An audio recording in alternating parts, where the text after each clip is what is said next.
Hello everyone, कैसे हो आप सभी। आई होप कि आप सभी बहुत बहुत और बहुत अच्छे होंगे। मैं हूं श्रेया झा और मैं आप सभी का वेलकम करती हूं हम सबके favourite YouTube channel JR college पे। जैसे कि आप लोगों को पता ही है, हमने स्टार्ट किया है chapter number 9 money market and capital market of India. इसके बारे में हम पूरा इस वीडियो में स्टडी करने वाले हैं या इस चैप्टर में। तो मैंने कुछ कैपिटल मार्केट ऐसा मार्केट होता है जहाँ पे बोरोइंग लैंडिंग्स होते हैं और हमारी जो गवर्नमेंट है उसको भी लोन्स प्रोवाइड करते हैं। वो क्या होता है, फाइनेंशियल मार्केट होता है। ठीक है, मनी मार्केट ऐसा मार्केट होता है जो शॉर्ट टर्म्स के लिए होता है विद इन 1 ईयर और उस पर इंटरेस्ट ज़्यादा चार्ज किया जाता। आज हम सीखने वाले हैं कमर्शियल बैंक, जो है कमर्शियल बैंक। ठीक है, कमर्शियल बैंक क्या है? कमर्शियल बैंक एक ऐसा बैंक है जहां पे सेवर और इन्वेस्टर दोनों साथ में आके काम करते हैं। अब सेवर क्या करेगा? सेविंग करेगा और इन्वेस्टमेंट दोनों साथ में आके अपना काम करेंगे। ये क्या है? कमर्शियल बैंक है। फिर कमर्शियल बैंक जो है वो एक इम्पॉर्टेंट रोल प्ले करता है mobilising saving and allocating of various sector. वो क्या करता है, जो भी उसके पास सेविंग है उसको एलोकेट करता है, एलोकेशन करता है वेरियस सेक्टर्स में। अलग अलग सेक्टर में अपने सेविंग को इन्वेस्ट करता है ताकि उसको उस पर इंटरेस्ट मिले और वो अपने फाइनेंशियली भी अच्छा रहे और वो किसी की हेल्प भी कर सके। ये क्या है? हमारा commercial bank. Function of commercial bank, accepting deposit. अब एक्सेप्टिंग डिपॉजिट मतलब क्या? ऐसा डिपॉजिट जो हम एक्सेप्ट करते हैं। ओके, पहला है डिमांड डिपॉजिट, दूसरा है टाइम डिपॉजिट। डिमांड डिपॉजिट मतलब क्या? ऐसा डिपॉजिट जो हम अपने डिमांड के हिसाब से ले सकते हैं। फॉर एग्जाम्पल, अगर मैंने बैंक को पैसे दिए हैं मेरे सेविंग के और मैंने वहां पे जाके क्या किया? डिपॉजिट किया। अब मेरी मर्जी, मैं कभी भी निकालूं, वो बैंक वाला रोकेगा? मुझे नहीं रोकेगा। इसको हम क्या बोलेंगे? Demand deposit. ऐसा डिपॉजिट मैंने डिपॉजिट किया तो है पर मैं अपने मर्जी से उसको निकालूंगा या निकालूंगी। ओके, उसके बाद आया हमारा डिमांड डिपॉजिट में आएगा करंट अकाउंट और सेविंग अकाउंट। दो अकाउंट होते हैं, एक करंट अकाउंट और एक सेविंग अकाउंट। करंट अकाउंट ऐसा अकाउंट होता है जो ओपन करता है बिजनेसमैन, इंडस्ट्रियल, हाउस होल्ड। ऐसे लोग क्या करते हैं? करंट अकाउंट को ओपन करते हैं ताकि वो इजीली ट्रांजैक्शन कर सके, उसके ट्रांजैक्शंस में कोई प्रॉब्लम ना हो, वो इजीली पैसा जमा भी कर सके और इजीली उसको विड्रॉल भी कर सके। उसके बाद क्या है? Saving account. सेविंग अकाउंट जो है वो ऑपरेट करता है कौन? Large people. उसके बाद पर्टिकुलर सैलरी, जिसकी सैलरी रहती है वो, फॉर एग्जांपल किसी की 10K सैलरी है, वो क्या करेगा? 9K कंजम्पशन करेगा, 1K सेविंग करेगा। क्या करेगा? बैंक में रखेगा। बैंक क्या करेगी? उसको सर्कुलेट करेगी, मार्केट में करेगी ना, और उससे क्या करेगी? वो इंटरेस्ट कमाएगी और खुद भी कमाएगी और सामने वाले को भी। उसके बाद क्या है? हमारा टाइम डिपॉजिट। ठीक है, time deposit are repayable on certain time. Time deposit ऐसा डिपॉजिट होता है जो सर्टेन टाइम में हमको रीपेबल करना होता है।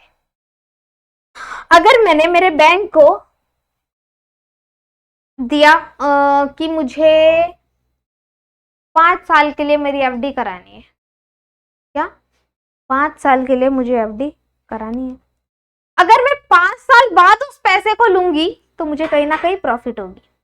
बट अगर मैं उस पैसे को 5 साल से पहले ले लेती हूं तो क्या होगा? उस पे क्या होगी? मुझे जो इंटरेस्ट है वो क्या मिलेगी? कम मिलेगी, जिसके वजह से क्या हो जाएगा? मुझे लॉस हो सकता है। उसके बाद क्या? टाइम डिपॉजिट में आएगा रिकरिंग डिपॉजिट और फिक्स डिपॉजिट। रिकरिंग डिपॉजिट मतलब fix amount specific period of time. कुछ ऐसा फिक्स अमाउंट जो कुछ सर्टेन टाइम के लिए मैं अपने बैंक में डिपॉजिट करूंगी, उसको क्या बोलेंगे हम? Recurring deposit. फिक्स डिपॉजिट मतलब क्या? लमसम अमाउंट डिपॉजिट करेंगे इस certain and specific period of time. मैं फिक्स फिक्स डिपॉजिट उसको बोलते हैं जैसे कि हम एफडी कराते, फिक्स पीरियड ऑफ टाइम में हम जाते हैं बैंक को और बोलते हैं हमको क्या करना है, फिक्स्ड करना है पैसा। अब मुझे क्या करना है, 10 लाख फिक्स करना है, तो मुझे क्या करना पड़ेगा, जाना पड़ेगा और मैं उसको टाइम दूंगी और उसको कैश दूंगी और वो क्या करेगा, जमा करेगा। इसको क्या बोलेंगे हम, time deposit, fix deposit. Okay, इतना क्लियर हुआ। फंक्शंस में क्या आएगा, एक्सेप्टिंग डिपॉजिट। एक्सेप्टिंग डिपॉजिट में कौन कौन आएगा, डिमांड डिपॉजिट, टाइम डिपॉजिट। जो डिमांड डिपॉजिट क्या, जो हम डिमांड के बेसिक पे उस पैसे को निकाल सकते हैं। टाइम डिपॉजिट मतलब क्या, टाइम, स्पेसिफिक पीरियड, इतना टाइम दिया गया है, इसके बाद ही आप उस पैसे को निकाल सकते हो। अगर उससे पहले निकाला तो लॉस होने की चांसेस। इतना से क्लियर है। उसके बाद क्या, डिमांड डिपॉजिट में दो आएगा, क्या आएगा, करंट अकाउंट और सेविंग अकाउंट। अब करंट अकाउंट क्या यूजुअली कौन ओपन करता है, एक बिजनेसमैन, इंडस्ट्रियल, हाउसहोल्ड। उसके बाद क्या, सेविंग अकाउंट। सेविंग अकाउंट कौन ऑपरेट करता है, एक सैलरीड पीपल, ताकि वो सेविंग कर सके। टाइम डिपॉजिट में दो, रिकरिंग डिपॉजिट और फिक्स डिपॉजिट। ठीक है, अब रिकरिंग डिपॉजिट मतलब क्या, ऐसा फिक्स अमाउंट जो हम फिक्स पीरियड ऑफ टाइम के लिए रखते हैं। और फिक्स डिपॉजिट मतलब क्या, ऐसा अमाउंट जो डिपॉजिट करते हैं फिक्स पीरियड ऑफ टाइम। इतना क्लियर, आगे बढ़ते हैं। Providing loan and advances. अब क्या होगा, कमर्शियल बैंक क्या करेगी, लोगों को लोन प्रोवाइड करेगी, उसके बाद लोगों को एडवांस वगैरह प्रोवाइड करेगी। किसके बेसिक पे करेगी, ठीक है। हम लोग ने यहाँ पे क्या देखा कि एक इन्वेस्टर जो है वो इन्वेस्ट करेगा। क्या करेगा, वो इन्वेस्ट करेगा। इन्वेस्ट कैसे करेगा, लोन के थ्रू, लोन के थ्रू करेगा ना। जब वो किसी को लोन प्रोवाइड करेगा तो उसको क्या मिलेगा, इंटरेस्ट मिलेगा। इतना क्लियर। अलायंसरी फंक्शन, ट्रांसफर, ऐसा फंक्शन जो हम ट्रांसफर कर सकते हैं, जैसे कि collection of money behalf of customer. Clear. उसके बाद क्या, क्रेडिट क्रिएशन। ऐसा क्रेडिट क्रिएशन जो, ऐसा क्रेडिट फैसिलिटी, या अभी क्रेडिट है, क्या करना है, मुझे पैसा देना है, ठीक है, उसके लिए एक अलग से क्रिएशन क्रिएट किया गया, न्यू इनोवेशन क्रिएट किया गया, ताकि हम क्या कर सके, जो हमारा क्रेडिट फैसिलिटी है उसको और इम्प्रूव कर सके। कोऑपरेटिव, और यहाँ पे हमारा फंक्शन खत्म होता है। उसके बाद क्या है हमारा, ये हम बाद में पढ़ते, पहले इसको और एक्सप्लेन कर लेते थोड़ा। पहले हम लोग ने क्या देखा, एक्सेप्टिंग डिपॉजिट। उसके बाद क्या देखा, demand deposit, time deposit. Demand deposit में क्या, सेविंग और क्या, करंट। उसके बाद क्या, टाइम में रिकरिंग और फिक्स। इतना क्लियर। उसके बाद क्या, प्रोवाइडिंग लोन एंड एडवांसेस। उसके बाद क्या, एलेंसरी फंक्शंस। उसके बाद क्रेडिट क्रिएशन।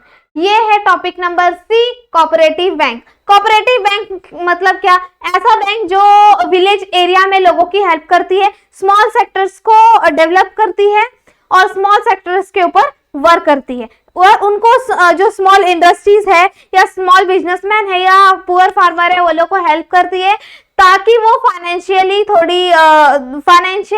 थोड़ा उनको हेल्प मिले। उनको लोन प्रोवाइड करती है ताकि वो अपनी फाइनेंशियल स्टेबिलिटी को या फाइनेंशियल कंडीशंस को इम्प्रूव कर सके, जिससे हमारी इकोनॉमी भी कहीं ना कहीं improve. Development function and institution, ऐसा इंस्टीट्यूशन जो हमारे इकोनॉमिक के कंडीशन को या हमारे बैंक के कंडीशन को डेवलप करता है, इसको हम लोग क्या बोलते हैं, डेवलपमेंट फंक्शन ऑफ इंस्टीट्यूशन। ठीक है, तो आज के लिए बस इतना ही। मिलते हैं हम नेक्स्ट लेक्चर में ऐसे ही शानदार वीडियोस के साथ। अगर मेरी वीडियोस आप लोगों को अच्छी लग रही है तो प्लीज फटाफट से लाइक करिए, शेयर करिए और हमारे चैनल को सब्सक्राइब करना बिल्कुल मत भूलिए। Thank you so much, bye bye, take care.